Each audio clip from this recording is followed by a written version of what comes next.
From the Gospel according to Luke chapter 17, beginning with verse 11. Let us hear what God has for us this evening. Now, on his way to Jerusalem, Jesus traveled along the border between Samaria and Galilee. As he was going into a village, 10 men who had leprosy met him. They stood at a distance and called out in a loud voice, "Jesus, Master, have pity on us." You see, in Jesus' time, leprosy was a catchphrase for many different skin ailments, usually highly contagious. And so those who had contracted a form of leprosy were isolated. They had to live among themselves, away from the community. If you were a parent, you had to leave your children and live somewhere else.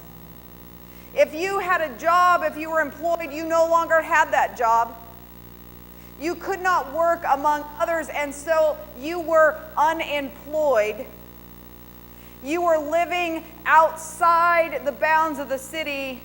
You were truly living in the margins, and you had nothing to rely upon other than the mercy of others. And so these 10 lepers, they're traveling together because there's safety in numbers. These are people who all can relate to one another. They know how difficult this path is, and they're walking and they come upon Jesus. Now, if you had leprosy, if you had a contagious disease, you had to announce yourself out loud to the rest of the crowd to make sure that they knew that you were coming. You had to announce your shame and tell them not to come near. And so these 10 lepers, they cry out in a loud voice, which is required. But they say to Jesus, "Jesus, Master, have pity on us. Show us mercy." When he saw them, he said, "Go, show yourselves to the priests." And as they went, they were cleansed. Now one of them, when he saw that he had been healed, he came back praising God in a loud voice. He threw himself at Jesus' feet and thanked him. And he was a Samaritan. You see, when you're living on the margins, diversity is among those people. Because when you are at that lowest end, it doesn't matter if you're a Samaritan who the Jews couldn't stand. It didn't matter if you were Jewish who the Samaritans couldn't stand. It didn't matter if you were Roman at that point. If you were living on the margins, you lived together. Diversity was the name of the game. And so here is this Samaritan who comes back to thank Jesus. He may not have even gotten all the way to the priest to show himself. He realizes he's walking along, he is healed. He turns and he goes back and he finds Jesus. Jesus said, "Were not all 10 cleansed? Where are the other 9? Was no one found to return and give praise to God except this foreigner?" He said to him, "Rise and go, your faith has made you well." Where are the other 9? Where are the other 9? Jesus asks him. Now this one guy has no idea where the other 9 are. He just knows that he is so grateful for what has happened. Every time I hear this story, this lesson, this encounter, that Jesus has with the people in the community as he is about working with those from all classes, all places, as he is reaching out to them and he asks, where are the other 9? And I think about those 9. What might have been going on in their personal lives that they didn't first think to go thank Jesus? Now, maybe they came and thanked him later, but that wasn't their first inclination. And I think about that and I think, well, I don't know, maybe one of them was really bitter about this hand that life had dealt him.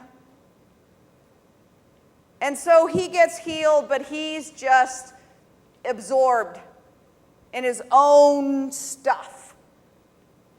And he can't see through it to gratitude.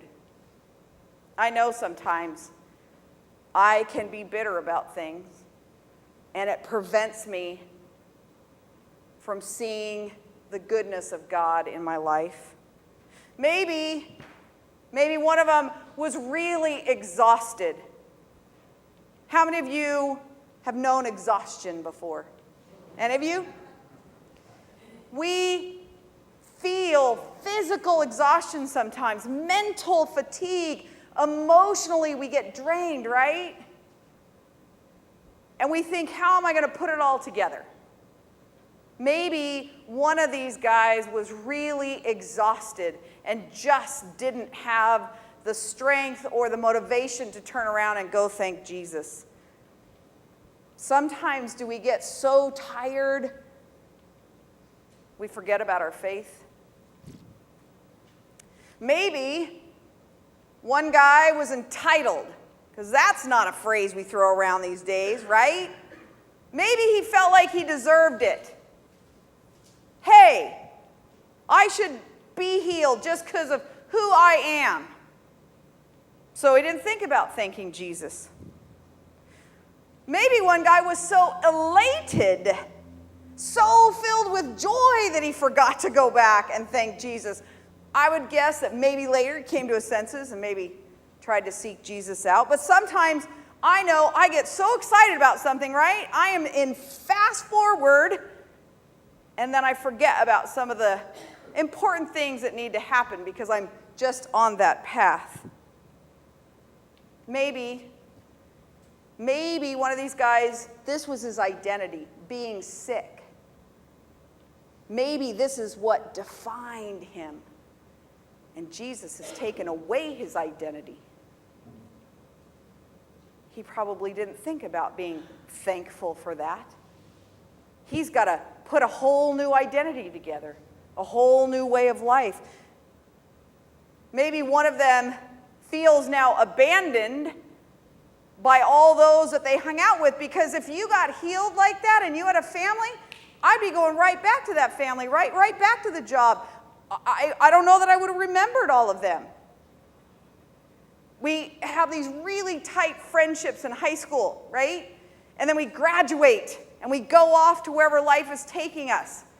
And we look back and we think, oh my gosh, like look how far we've gone, right? Here's this guy, he's in this club of lepers, and now they're healed and they scatter to the four winds. Maybe he felt abandoned. Maybe one of them had disbelief. Oh yeah, that's a parlor trick. Like, I'm not really healed.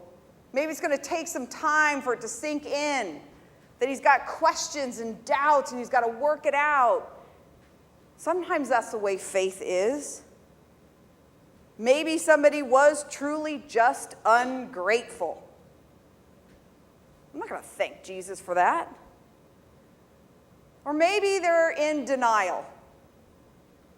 They got to process this through and they get stuck, not really realizing what this is going to mean for the rest of their lives. I think I can't be critical of those 9.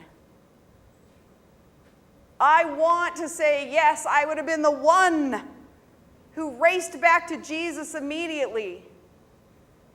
But that might not be true, because I know about myself. I know when I feel entitled. I know when I have doubt. I know when I feel exhausted or I'm bitter about something. I know those things, and sometimes I let those things prevent me from doing what would be righteous and good and wonderful. And I have to catch myself and maybe go back to Jesus later.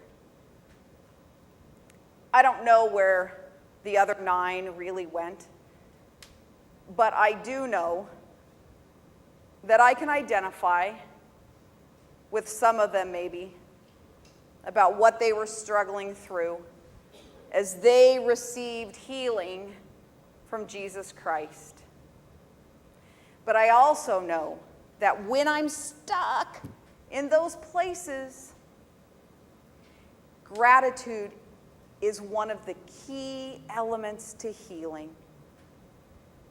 When I stop myself in those bitter, exhausted moments,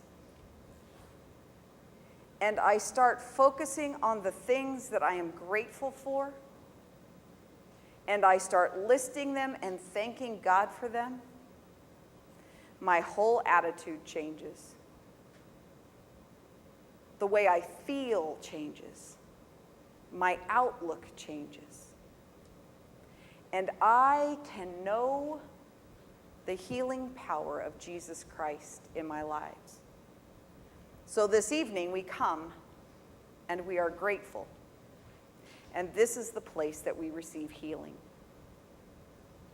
I would invite you to take a few moments, and I always invite you all to quietly and contemplatively go and visit one or more. There's 4 stations for you to visit, and to reflect upon your own gratitude in different ways. You can visit 1, all 4, in between. You can sit quietly and just think about those things that you are thankful for. So I invite you to come and reflect.